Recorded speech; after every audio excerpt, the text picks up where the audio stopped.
Sick of getting blisters? Stop slipping and just be comfortable with Pure Grip Socks Pro. Great fit, great comfort, lots of grip, and an even better price. Available now at puregripsocks.com.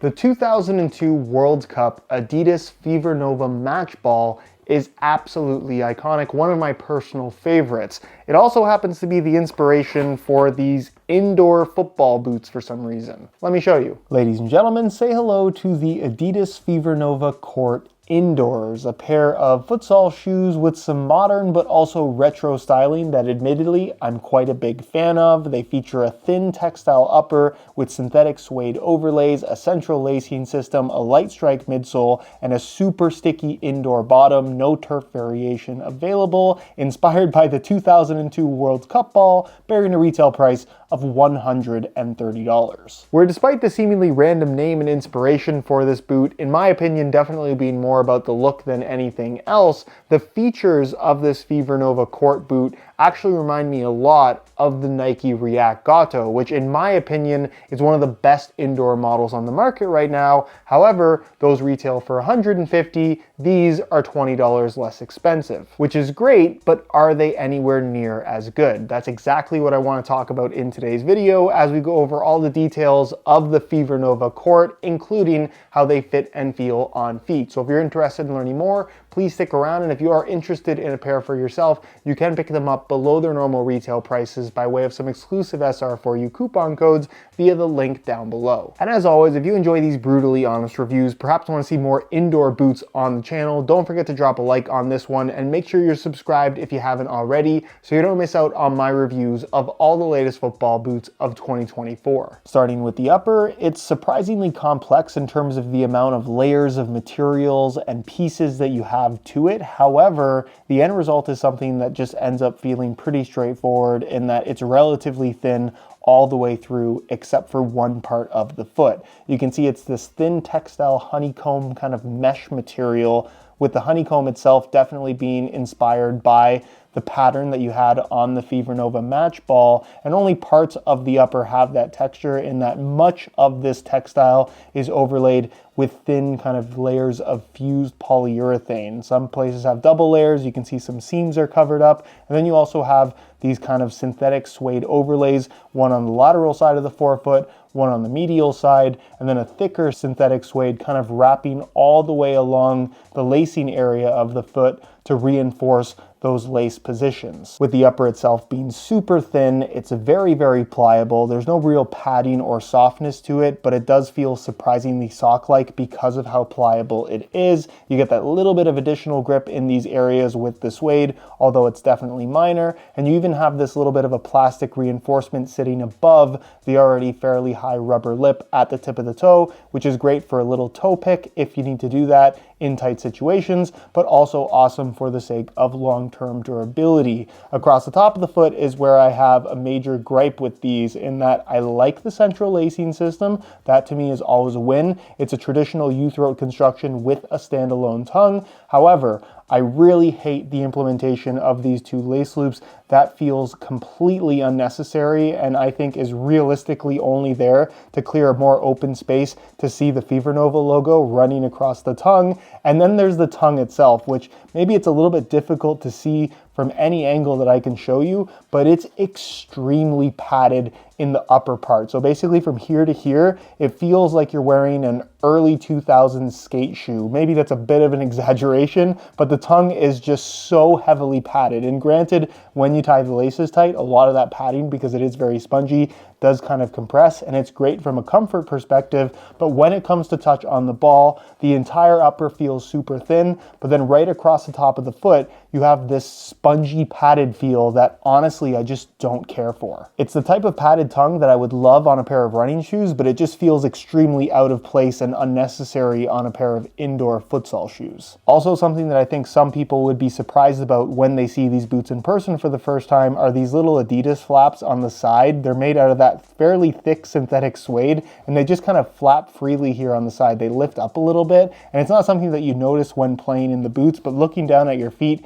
they flare a little bit, and it's just not the best look in my opinion. Moving to the rear, you're going to find a low-cut construction with a solid internal plastic heel counter, this really high quality looking and feeling mesh lining material, plenty of padding, super comfortable, no break-in time required, and no issues with lockdown whatsoever. I really like the heel on these in particular. And then the insole, fully removable. I'll give you guys a quick look at that. And as you can see, it's something that you'd get on a pair of their high-end football boots with a mesh liner on the surface, and it's made from a single layer of this white foam. Again, something that you typically don't see from Adidas unless you're spending $200+. As a base, like most higher-end indoor and turf shoes from Adidas, you're going to find light strike foam, basically running the full length, although as you can see, it's a lot thicker through the heel and then kind of tapers down as you get to the forefoot, where basically there's not a lot of extra cushion under the forefoot, which is typical of a lot of indoor shoes. And the light strike foam, I think, does a good job of giving you nice impact protection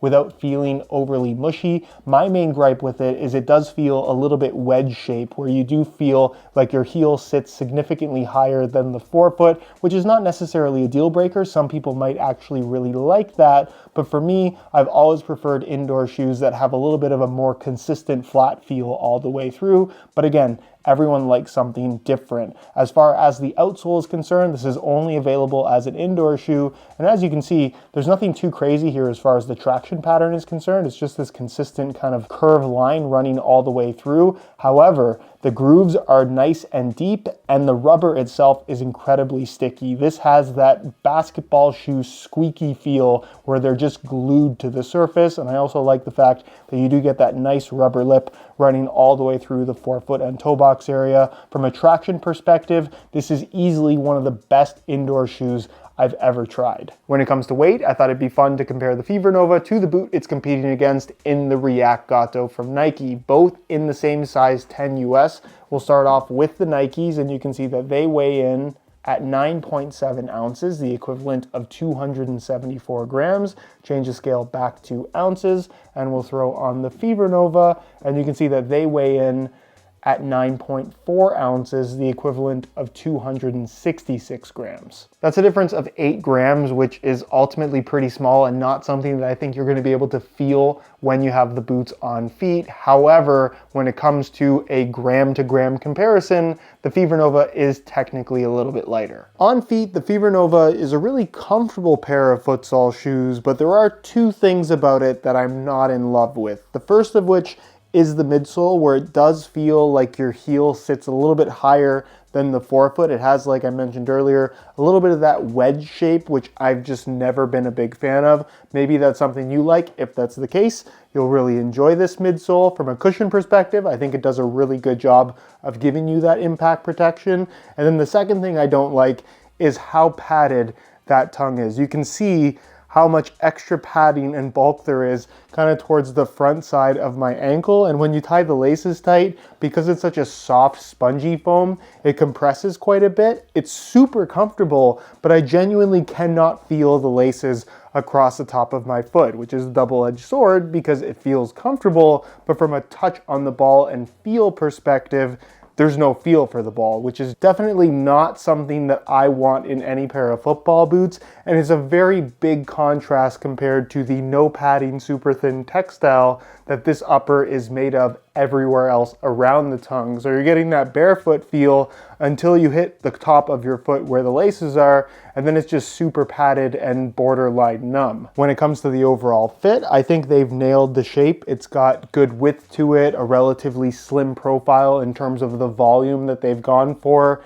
and generally the material is super pliable all the way through, so there's no real issues in regards to break-in time. The heel is super padded as well, with great overall lockdown, especially if you use grip socks because of that mesh-based material they've lined the heel with. From a width perspective, I think they're going to be suitable for a wide variety of foot types. Even if you have wider feet, these should work quite nicely. And as far as sizing is concerned, I'm wearing these in a 10 US, which is typically what I wear in indoor and turf boots when you have this kind of rubber lip around the tip of the toe. From a length perspective, they are pretty much perfect. And personally, if you are going for the Fevernova, I would strongly recommend going true to size in order to achieve the best possible fit. So in conclusion, I really do like most things about the Fevernova. I think they look really cool, they're incredibly comfortable, the cushion from the Light Strike foam is solid, and the traction on offer from this outsole is pretty much as good as it gets as far as an indoor shoe goes. So specifically, if you find that traction is often an issue for you, either because of a dusty court or just a, let's face it, not very good playing surface, trying something like this for the sake of better traction probably wouldn't be a bad idea. However, I'm really not a fan of the super padded tongue. That to me really takes away from the touch experience on offer from this boot, which I think is important for any football boot, but especially an indoor model. And I'm not a huge fan of the wedge-like shape that the outsole seems to have, where your heel feels like it sits way higher than the forefoot. At $130, there's definitely some pretty decent value for money here, and as an overall package, it is very well rounded. Personal preference is going to be a huge factor here, but would I personally spend $20 more and get a Nike React Gato instead of these? Probably.